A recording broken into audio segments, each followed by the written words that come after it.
sare bisaba yuko iki nacyo tugikora tukanataha, ariko ibyo mwagiye mukora ni byiza kandi Imana ibahera umugisha. Nongeye kubakira muri uyu mwanya wundi twongere tuganire. Nari nzi ko ari injuri buganire mbere, abayobozi nkabaha umwanya wa nyuma, ariko niko byagenze. Ubwo ni nimugoroba kandi benshi barambiwe, ufite gahunda yihuta aragenda, ababishobora nabo tubane. Imana ibaha umugisha. Reka twongere dusome ijambo ry'Imana.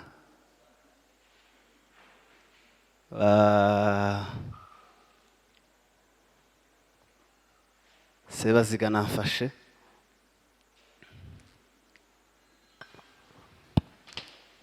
Urwandiko rwa mbere rwa Bikorinto igice cya 2 umurongo wa mbere n'uwa 2. Aze gusoreza muri Matayo 11 umurongo wa 28. Hanyuma tuze kuganira umwanya mutoya. Yego. Urwandiko rwa mbere rwa Bikorinto ibice 2 umurongo wa mbere n'uwa 2. Nicyo gituma bene data ubwo nazaga iwanyu, ni Pawulo ubwo yazaga i Korinto, ntaje ndi umuhanga n'inzoza yo kuvuga, ntabwo nigeze nza ndi umuhanga cyangwa ndi intyoza yo kuvuga, cyangwa afite ubwenge buhebuje, nta n'ubwo nazanye ubwenge buhebuje babwira ibihamya by'Imana, kugira ngo mbabwire teoloji nyinshi, kuko nagambiriye kutagira ikindi mbamenyesha. Umugambi wanje n'umwe gusa rukumbi ni ukubabwira Yesu Kristo, ariwe Yesu Kristo wabambwe. Amen. Ariwe Yesu Kristo wabambwe.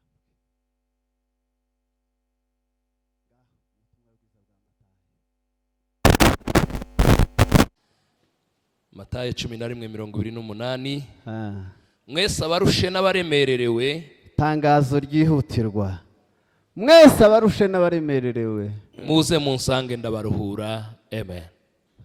Ngira ngo hepfo gatoya, mwemere kubanje munyigireho, kuko ndi umugwaneza kandi noroheje mu mutima, namwe muzabona uburuhukiro mu mitima yanyu, kuko kunkorera kutaruhije n'umutwaro wanje utaremereye. Amen. Yesu Kristo Bwana wangu, amri na uwezo wa kuziondoa dhambi, natakasa roho yangu, nitone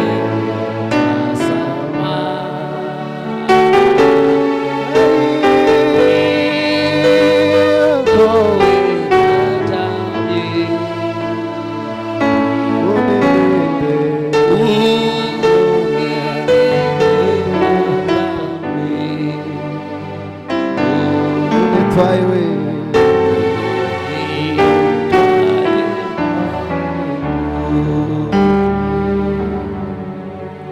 tangu sasa Mwokozi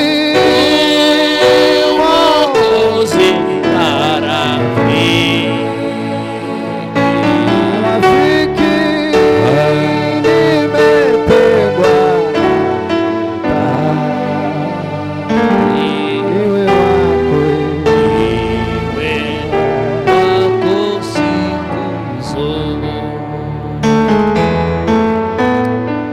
tugiye kuganira Yesu Kristo nk'umukiza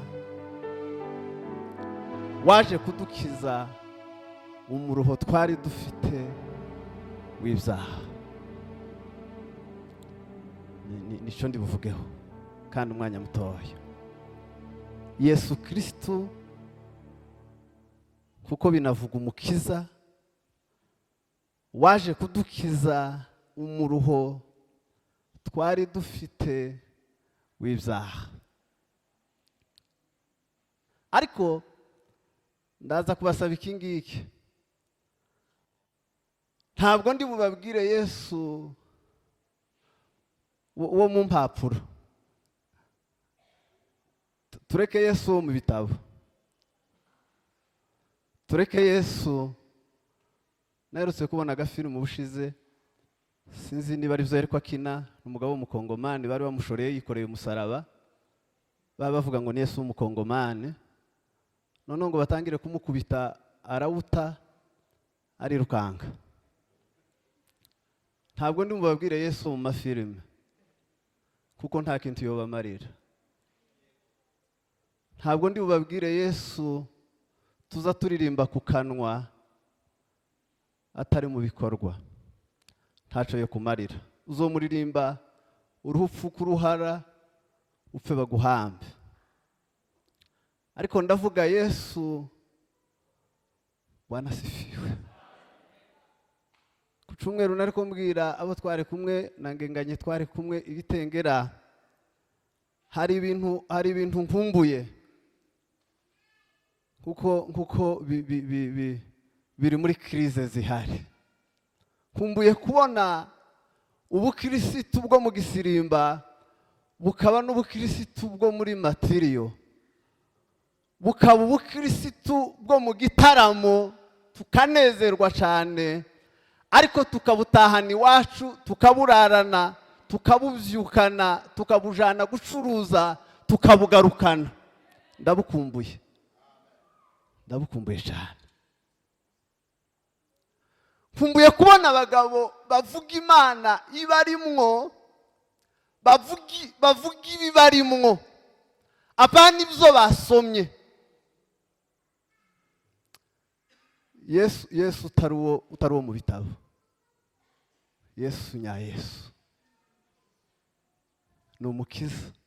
Uwo mu bitabo ntiyogukiza, ariko nuhura na Yesu muremerere duhe Imana icubahiro. Haleluya! Bwana sifiwe. Nkumbuye kubona ubwo bukirisitu bufite Yesu utari uw'amagambo, Yesu wo mu buzima. Tugarure Yesu mu buzima busanzwe bwacu bwa buri munsi, mu gitondo nijoro, uryamye ubyutse, uri kuri WhatsApp, uri kuri groupe, uri guchatinga, wagiye ku iduka, wagarutse, uri kumwe n'umwana cyangwa uri kumwe n'umugabo, watembereye n'inshuti yawe. Yesu wo nguwo muri ubwo buzima bwose niwe dukeneye kuko niwe mukiza. Amen. Waje kudukiza umuruho w'ibyaha, kandi nanje yansanze ndushe. Ahantu yasanze nanje mu bari barushe narindimo. Yansanze maze imyaka 2 mu businzi, mfite umutoza w'ubusambanyi w'igitangaza, yarabishoboye cyane. Abazi wacu nk'amajoro harabahazi mu rugabano. Yari umugabo, umunsi umwe yarantangaje. Yamaze ukwezi azava mu rugabano akazunguruka imihana yo mu rugabano,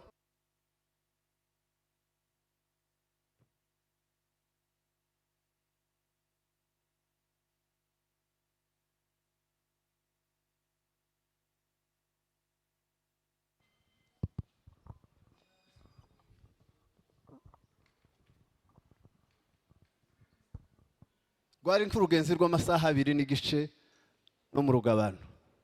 agakinguza mu rugabano akambuka mu gahwera amara ukwezi kugashira agera hakurya y'amazu isake kabika saa 9 n'igice ukwezi kugashira atarasiba n'umunsi n'umwe ariko Yesu n'umunyembaraga Yesu yaraturuhuye niwe mutoza nari mfite umugoroba umwe muri 98 mu kwezi kwa gatandatu mpura na Yesu ngo nirebe sanga ndi umunyabyaha mba nka wa muririmbyi sanga nza nzigaraguramwo ariko ijwi rya Yesu Bwana sifiwe Yesu taruwe ibicoro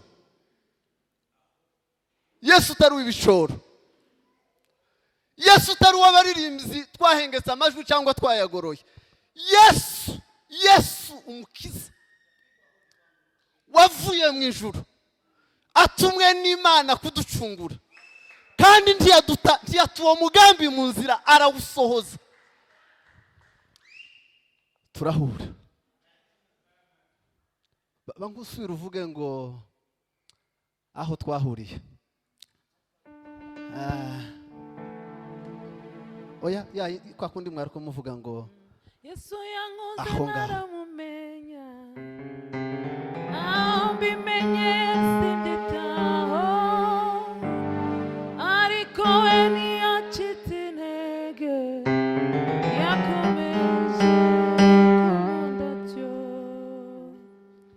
Yesu yankoze naramumenya mbimenye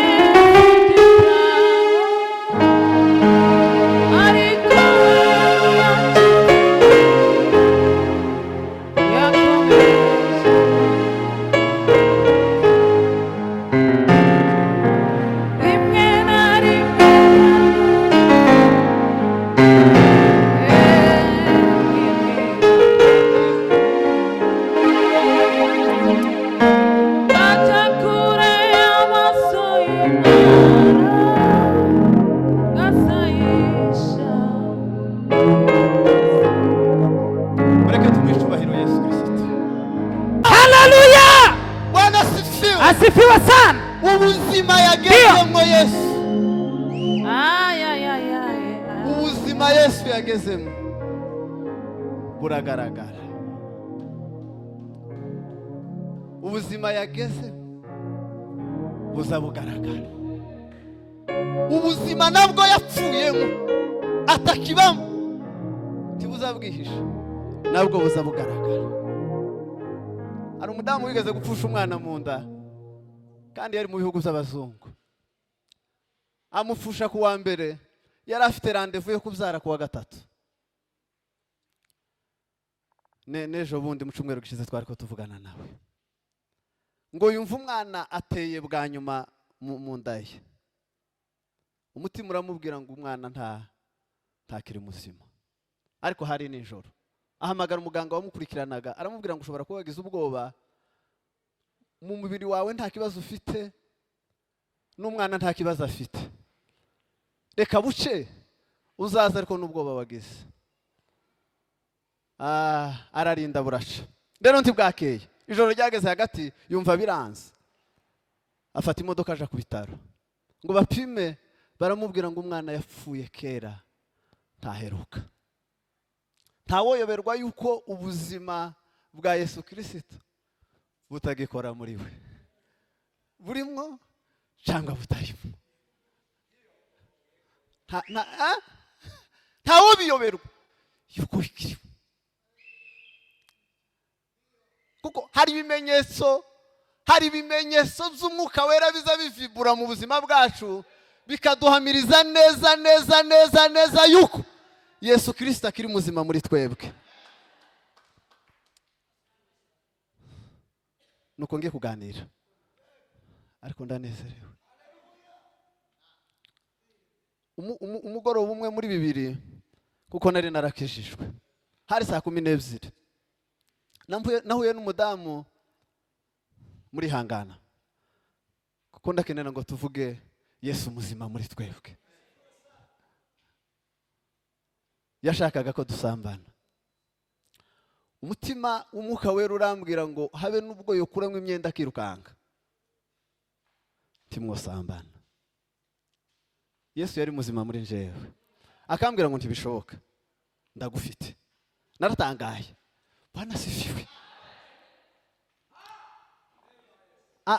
Ahera ndi imbere y'Imana, ahera saa 12 kandi twari ku musozi, umwijima uraruhuraba tugeza saa 3 n'igice. Arambwira ngo genda. Ndataha.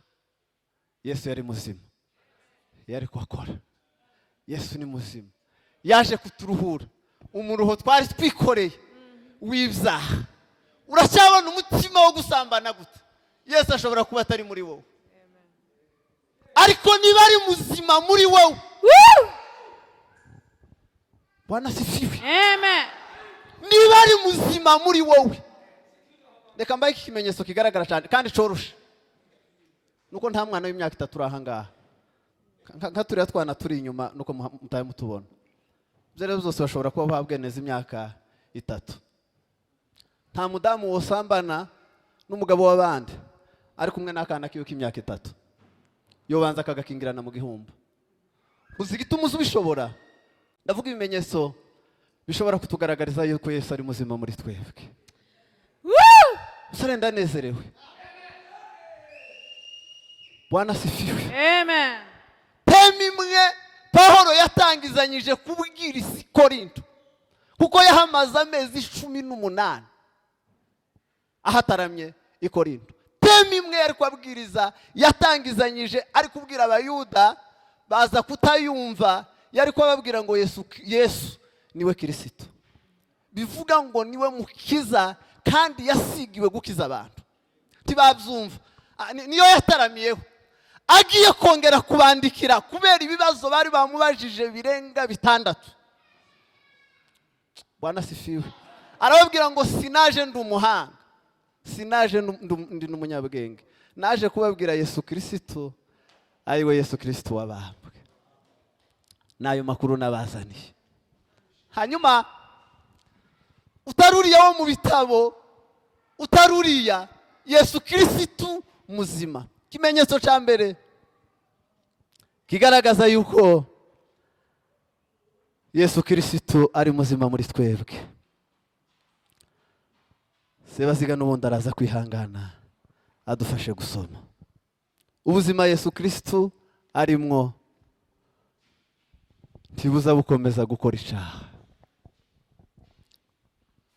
Ubuzima Yesu Kristo arimo, kubera yuko ari wo mutwaro yaje kudutura, ntibuza bukomeza gukora icyaha. Yohana wa mbere igice cya 3 umurongo nahere ku murongo wa 6. Yohana wa mbere, donc urwandiko rwe rwa mbere, iriya hirya mu mishamije guheka. Igice cya 3 umurongo wa 6. Ariko iyi mikrofone kwiragira ngo rutegeruke. Yego. Biriravuze ngo umuntu wese uguma muri we ntakora ibyaha. Twumvikane neza. Aya ni amakuru y'ukuri. Umuntu wese uguma muri we ntakora ibyaha. Ntakora ibyaha. Umuntu wese ukora ibyaha ntiyamubonye kandi ntiyamumenye. Umuntu wese ukora ibyaha ntiyamumenye cyangwa ntiyagize gute? Ntiyamubonye kandi ntiyamumenye. Ntiyamubonye kandi ntiyamumenye. Nturarangiza. Bana bato ntihakagire ubayobya. Ukiranuka niwe mukiranutsi kuko uwo ari umukiranutsi. Amen. Geza ku murongo w'9. Ukora ibyaha ni uwa Satani. Umuntu ukora ibyaha ni itangazo ryoroshe cyane kuryumva. Umuntu ukora ibyaha ni uwa Satani, kuko uhereye mbere na mbere Satani akora ibyaha. uhereye kera satani ntabikoze, none satani akora ibyaha. iby'umwana w'Imana yerekaniwe ariko icy'umwana w'Imana yerekaniwe ni ibi ngibi, ni ukugira ngo amareho imirimo ya Satani, ni ukugira ngo amareho imirimo ya Satani. umuntu wese wabyawe n'Imana ntakora ibyaha. umuntu wese wabyawe n'Imana ufite imbuto y'ubumana, kuko imbuto yayo iguma muri we, kandi ntabasha gukora ibyaha kuko yabyawe n'Imana. Amen. ikimenyetso cya mbere nuko adakomeza gukora ibyaha. ibyaha nibyo kwa Satani, ariko Yesu muzima muri twebwe ikintu azakora, kuko yaje kumaraho imirimo ya Satani, kandi imbaraga z'imirimo ya Satani ni icyaha, nico yaje guhera mu mizi agikuraho. icya kabiri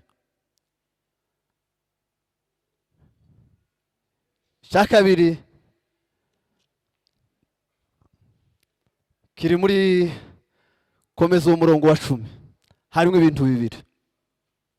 3 umurongo wa 10,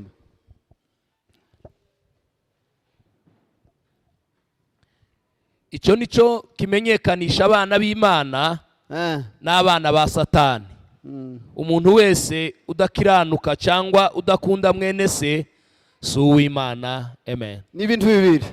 umuntu wese udakiranuka, gukiranuka ni imbuto y'umwuka wera. bivuga ngo ubuzima bwa Yesu Kristo iyo bwinjiye muri twebwe, umwuka wera araza akabiba imbuto yo gukiranuka, kandi ntazapfa kuyitera gusa, kuko turabizi abahinzi baje gutera imbuto bakabanza bagahinga, azabanza agakuramo urucaca rwose, kandi urucaca ni kamere. urucaca ruza rubuza imbuto kwera ni kamere. ariko Pawulo yabwiye Abagalatiya mu bice 5, arababwira ngo muyoborwe n'umwuka, nibwo mutazakora ibyo kamere irarikira. Bwana sifiwe, Bwana sifiwe. ikintu umwuka wera azakora mu buzima bw'umuntu, azabanza agatipura kamere igashira, yamara kwitipura yashira, azatipura ubuzima bw'umugabo wari wuzuye ubusambanyi, akabutipura kamere y'ubusambanyi igashira muri we. azatipura umugabo uzubesha. hari umugani mu Rwanda bagira ni bitarabayeho, baza babigira mu bana, ngo umugabo yabwiye ngo umwana we ngo azabesha, ngo niko kuza gukiza abantu. noneho umwana ngo asohoke, ngo aramubwira ngo arasohotse, ngo akubita umutwe ku ijuru. ngeze hanze gutya nkubita umutwe ku ijuru. ise aramubwira ati noneho icoco si cya kindi nari nakubwiye, icoco cyo kwicisha. izisanga wa muntu uzubesha, hari abantu bazababesha nka kurya kw'inzozi. nibwo buzima bwabo, nibwo buzima bwabo. ariko Yesu iyo yageze muri ubwo buzima, umwuka wera azatipura iyo kamere, yarangiza akayitwika, yarangiza akabiba imbuto z'umwuka wera muri we. Bwana sifiwe. ikinyoma twejeje kikaruha tukagitagatifuza, kikaruha kikezwa, kikaba cyo nyine, tukabana nasho, tukagira kimwe cyo gufuruza, kikaba nk'igikristo. tukagira ikindi cyo kubika cyo kuri telefone, igihe umuntu avugana n'undi, icyo ngicyo kikezwa. tukagira ikindi kinyoma ngo kitaza kivugwa cyo mu mafaranga, iyo ngo ntakijijwe, ngo ntawokizwa ku mafaranga. ukeneye Yesu Kristo, kugira ngo akuruhure uwo muruhurushe, kuko nta wundi wo kuruhura, ni uguhura na Yesu Kristo. Bwana sifiwe, Bwana sifiwe. Tiboreka kukibyiniraho, arabivye ifaranga, arabakabye ifaranga bakabesha. Tiboreka kukibyiniraho, tiyoreka kucuzurizwaho, cararushe kiramenyera ninga kurya kwicira shubuki. Ukeneye ubuzima bwa Yesu Kristo muri wewe kugira ngo uruhuke. Kuko uzubura bitose. Nigeze guhura n'umugabo nagiye mwivuga butumwa. Turara dutaramye, arara yerekwa, tugeza nka saa 11. Ngo buje guca, turavuga ngo tuje mu butayu. Turagenda ngo dushike nganira ijambo ry'Imana, kandi twari bakiya, twari batatu. Ngo ndangize, ngo nje kurangiza ararira. Tumase bigenze gute? Aravuga ngo ngiye kuvuga ikintu kiri ku mutima wanje kimaze iminsi kinduhije. Byagenze gute? Arambwira ngo nagiye gusengera umwana w'umukobwa, ngo ndangize mutera inda. Arangije kumutera inda, baravugana ngo bimenyekanye mu bantu cyo bigisebo, tuyikuremo. Bayikuramo, batanga ifaranga bayikuramo. Yewe none uzawuzuzwa wowe ukabishobora, ukerekwa wowe ukabishobora. Wowe uzubishobora gute? Biza bigenda gute? iyi si irimo aba agenti ba Satani. Iyi si irimo amaduka ya Satani. Abayicuruzamo n'aba agenti biwe. Bamwe nibo bacuruza uburozi, abandi bacuruza ubusambanyi, abandi bacuruza ikinyoma. Kugira ngo product za Satani zunguke, zigomba kugira abazicuruza. Ikimenyetso simusiga yuko twabyawe n'imbuto y'umwuka, nuko tutakora ibyaha. Twirukana amapepo y'ibyaha, tubwire Yesu Kristo azatubohore, azaturuhure. Mureke duhe Yesu icubahiro. Haleluya! Kandi uragowe n'inkovu itazokira, uzoyihoma yange ntizifata, iziguma igahomoka. Umwaka uzushira watambuka, umuntu wakomeretse wakiriranye, habe n'ibyatsi biza bimutoneka, nta kitomutoneka. Baza baririmba agatonekara, babwiriza agatonekara, bigisha agatonekara, buzuzwa akagira ngo niwe bagiye kwerekwa. Urarushe, hari Yesu Kristo waje kuturuhura. Yesu Kristo utari uwo mu kanwa, Yesu Kristo w'ubuzima bwacu bwa buri munsi.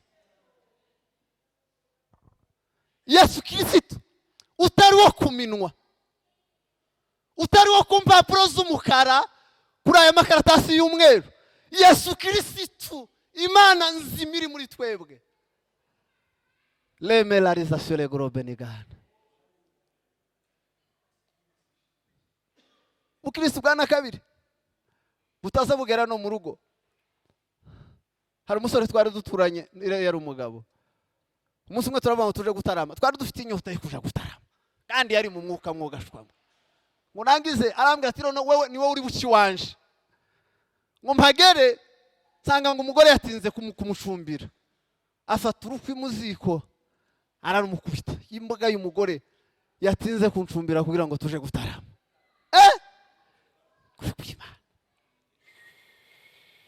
Kandi ngo arangize yamasa nkaho ntabyabaye. Hari abagore nabo bari hatari, umugore yamatera akaririmbo kakurya nkaho ntakibaye, yamatera akaririmbo asha mu mbere. Umugabo nawe ngo tugende, tuje hehe? Tuje gutarama.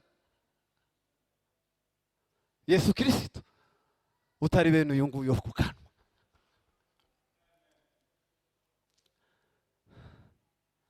Bwana sifiwe,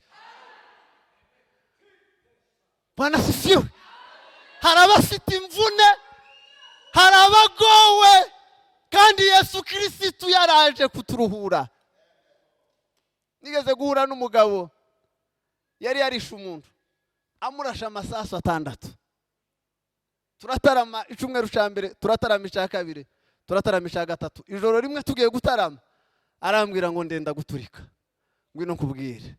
Arambwira ngo nishe umuntu murasa amasaha 6 kandi ahantegera amaboko hambaza ngo ese kuranicirike. Arambwira ngo kuva uwo munsi nza ndyama nkabona ya nshusho yiwe na ryajwi yiwe ko rirambwira ngo ese ugiye kunyicirike. Arambwira ngo nzanja kurya kumva ryajwi ko rirambaza ngo ese ugiye kunyicirike. Ngo arangiza mbaza ijambo arambwira ngo ese Yesu yombabarira, yombabarira, yonkiza uyu muruho.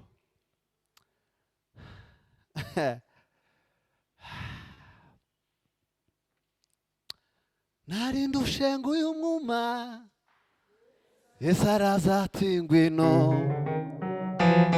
mwana nkunda we uruhure. Ai nari ndushenga uyu mwuma Yesu araza ati ngwino mwana nkunda we mwana nkunda uruhure.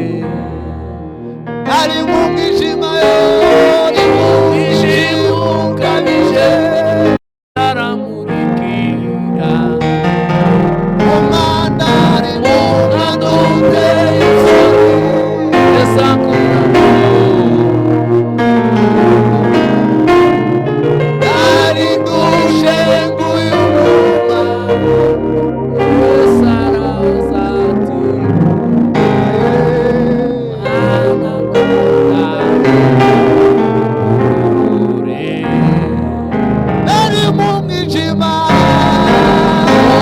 Ijimbo ukabije Yesu aramurikira.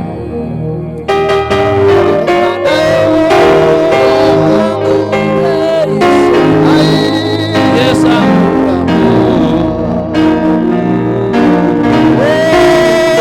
nari ndushe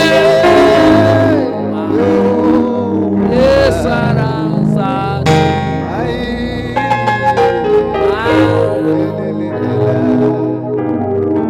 uruhure.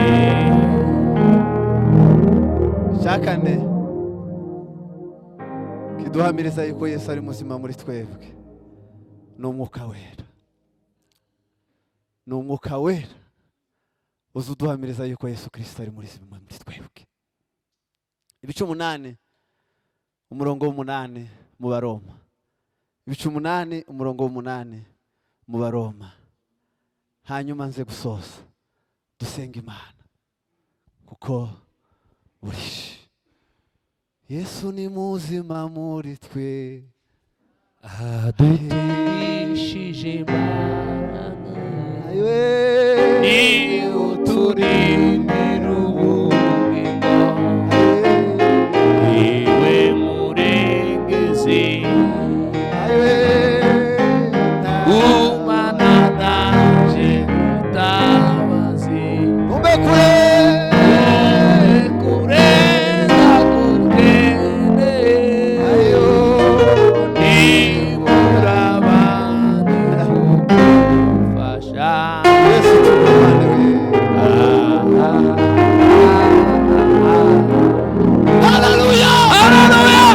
Bwana sifiwe. Hallelujah! Only bodies are Amen. Hallelujah, Yesu. Umana nanje Mutabazi we nagukeneye imura abandi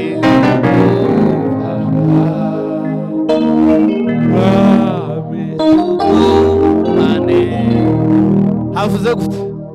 Erega burya abari mu butware bwa kamere ntibashobora Abari mu kunezeza Imana. butware bwa kamere, Ntibashobora kunezeza Imana. abari mu butware, abari anda kamere bari mu bundi butware, n'abari kwa Yesu baba mu bundi butware.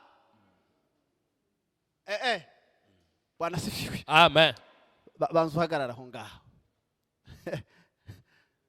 Bwana sifiwe. Hallelujah. Yesu yadusanze turi matekwa kwa Satani, yishura ikiguzi arakwamisha adukurayo, aratwimura aratujana tubika mu ijuru mu buryo bwo mu mwuka. Hari ikintu cyantangaje. Bwana sifiwe.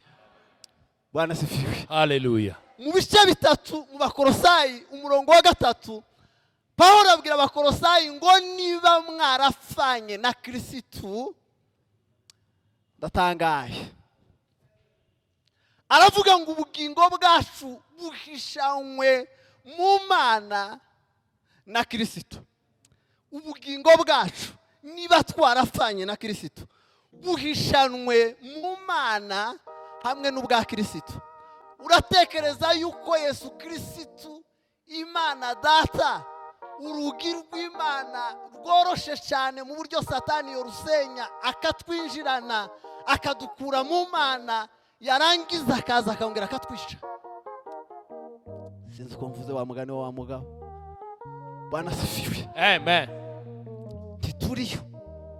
Ariko niba turiyo ubugingo bwacu bukaba buhishanywe iriya, ariko twebwe tuzadukinga makare aya ngaya asanzwe bozana ponseze bakayakata, ariko umuntu akamasinzira ukazubwira umwana ngo reba niba ku rugi hakinze, kandi ukamusinzira ukavuga ngo nukuri habe nubwo ufite miliyoni mu kirambi sana bibirambi wo kwa musinzira ngo hari amakara 3.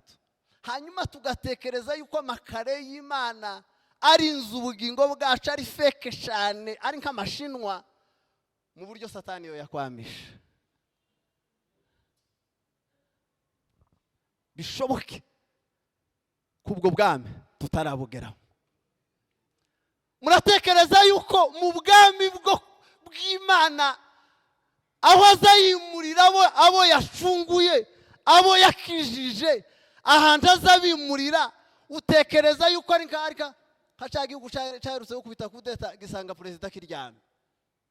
Timwacumbise muri mwashize hano hirya basanga perezida kiryamye, abarinzi 100 babatumuye baramuzusa ngo igihugu twagifashe.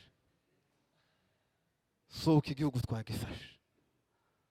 Ko muratekereza yuko ubwami bw'Imana ari feke bene uko nguko bw'Imana? Uzikiza gishoboka ntabwo ari bwo turi mu butware bwa kamere, n'ubutware bwa Satani. Nico gituma Satani azayishura gutya, yaguhamagara kuri nimero yiwe ukama witaba. Sinzi ndusira nibaza akaririmbo, hari akarimbo bagizaririmba kera ngo Satani nagutelefona ngo uzomubwire ko ngiyo nimero windishoboye kuboneka. Uzi gituma urashari muri area ya network ya Satani ishobora gufatiramo. Niyo mpamvu yakuzukije ninjoro uri umugabo yakujuje umwuka w'ubusambanyi, kukubona kuko accessinga biroroshe biramworokeye cyane, uri muri network yiwe. Ariko ababunze bari batakiri muri ubu butwa, mureke do Yesu cubahiro,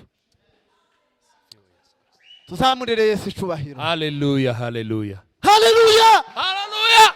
Bwana sifiwe. Amen. Yesu yaravuze ngo abanje ndabafite mu kiganza muri Yohana ibice 10, aravuga ngo mbapfunyitse mu kiganza, nta mwanzi wo bapfunyurura mu kiganza.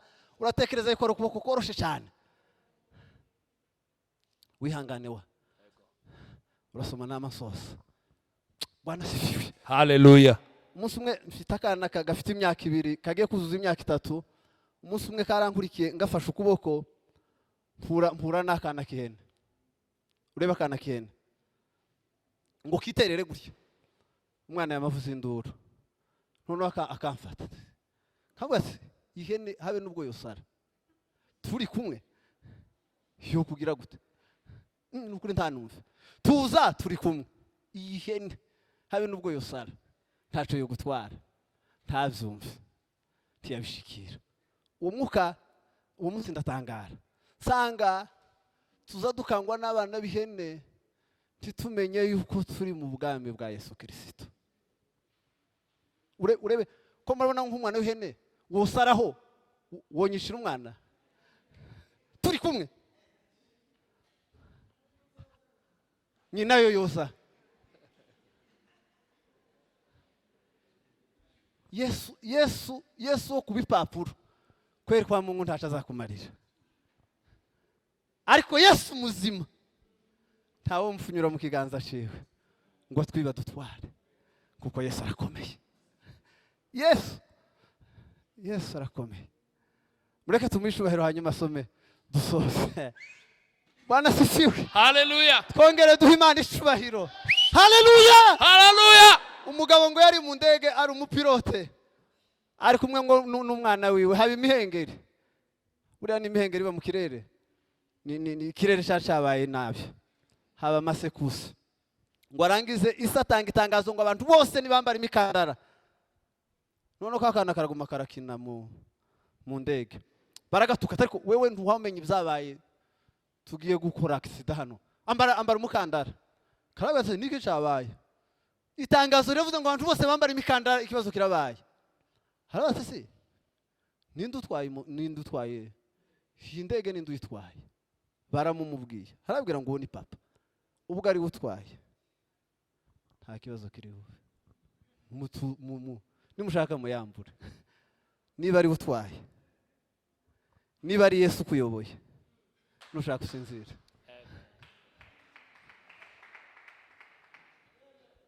Yesu yo kuyobora, wagiye kukurema akabanza akarema Edeni, akayizanamo umuntu urimo ibintu byose, warangiza akawunga yabura, ugatekereza yuko Yesu biza bitumusha kwiba, ukabona yuko kwa Yesu wobura kawunga y'umunsi umwe, bigatuma usohoka ukava mu rugo, ukagenda ugasohoka ukava kwa Yesu. Ni Yesu wo kubipapuro, ntabwo ari nya Yesu. Soma dusoze hanyuma senge. Erega burya abari mu butware bwa kamere ntibashobora kunezeza Imana, ariko mwebwe ntimuri aba kamere, ahubwo muri ab'umwuka, niba umwuka w'Imana aba muri mwe. Ariko umuntu wese utagira umwuka wa Kristo aba muri we. Amen. Maguruke dusenga Imana.